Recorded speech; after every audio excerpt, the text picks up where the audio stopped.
Sri Ramakrishna. Dieu seul est réel et le corps est éphémère.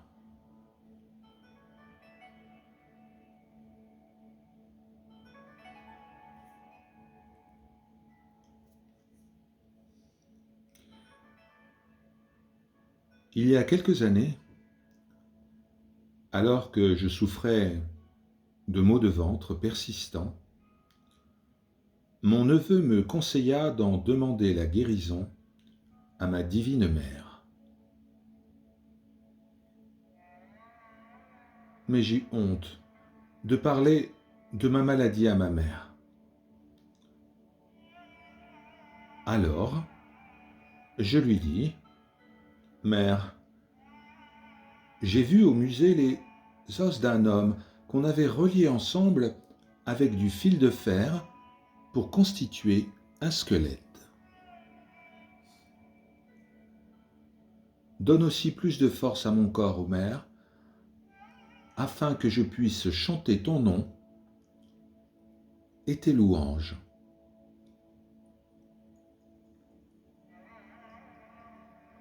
Le sage et philosophe Sasadhar, voyant que Sri Ramakrishna était souffrant, lui demanda, « Maître, pourquoi ne pas vous guérir vous-même en concentrant votre esprit sur la partie malade de votre corps?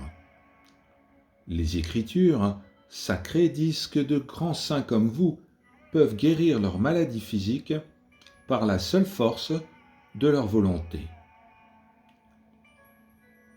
« Comment ?» répondit le maître. « C'est vous, un grand savant, qui parlez avec une telle étourderie ? Mon esprit a été consacré à Dieu une fois pour toutes. Comment pourrais-je consacrer cet esprit sur cette enveloppe de chair et d'os ? Maître, suppliez la Mère divine de vous guérir. Lorsque je pense à ma mère, je sors complètement de mon corps et il n'existe plus pour moi. Il m'est donc impossible d'intercéder pour quoi que ce soit de corporel. »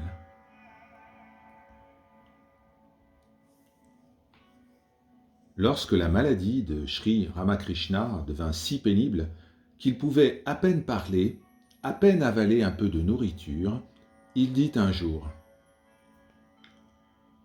« Je parle et mange à présent par tant de bouches différentes. Je suis l'âme de toutes ces âmes et j'ai des bouches à l'infini. Je suis l'esprit infini recouvert de chair qui porte une blessure à un point de la gorge. Quand le corps est malade, il réagit sur le mental. Si de l'eau bouillante vous éclabousse, vous dites « cette eau m'a brûlé ». Mais, en vérité, c'est la chaleur et non l'eau qui cause la brûlure. Toute douleur est dans le corps, mais l'esprit est au-delà de l'atteinte de la douleur et de la maladie.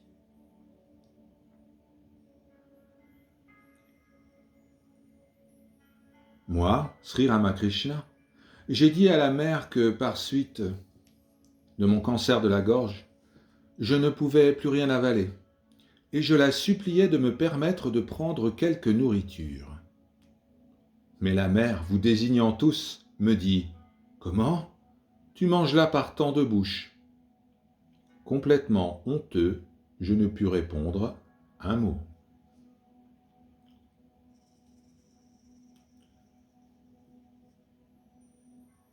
Les souffrances viennent de la chair, et cela doit être ainsi, car le corps est fait des 5 éléments et vient de la matière.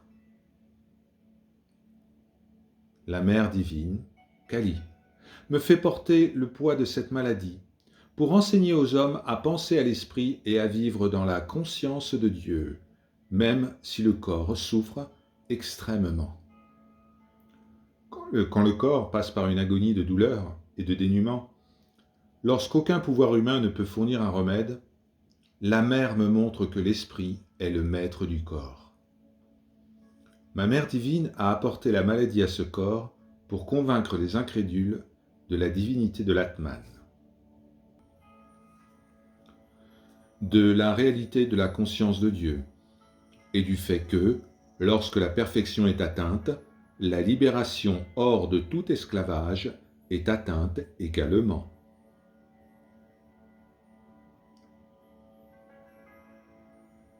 S'il avait été donné à ce corps, mon corps, de rester encore quelque temps dans ce monde, bien des âmes auraient été éveillées à la spiritualité.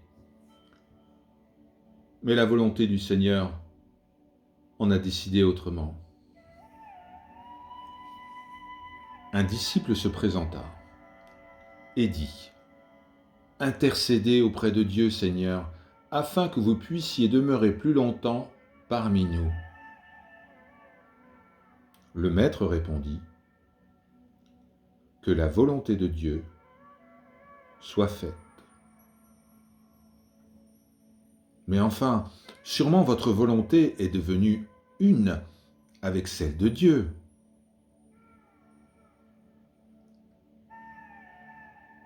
Pourquoi m'en inquiéterais-je ? Que sa volonté soit faite. Si je souffre tant, c'est parce que je veux épargner à vos frères et à vous une grande douleur. Mais si vous me disiez tous, vos souffrances corporelles sont terribles, abandonnez votre corps. Si vous disiez cela, je pourrais quitter ce corps.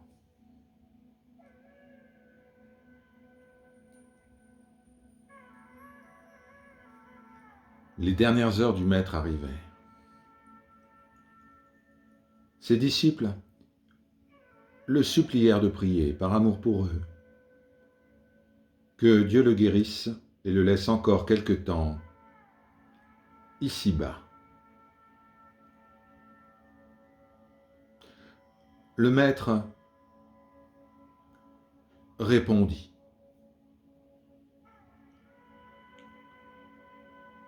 « Il est inutile de discuter avec le Seigneur. Que sa volonté soit faite. Je vois que ma Mère divine et moi sommes un, définitivement. Radha dit à Krishna : « Bien-aimé, reste en mon cœur et ne m'apparaît plus sous une forme humaine. » Mais peu après ces paroles, elle désira revoir cette forme.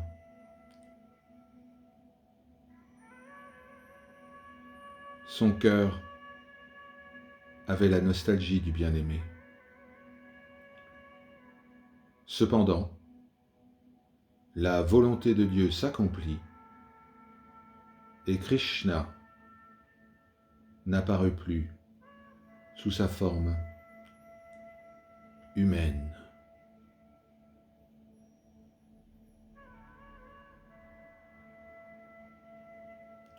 Om Namaha Shivaya.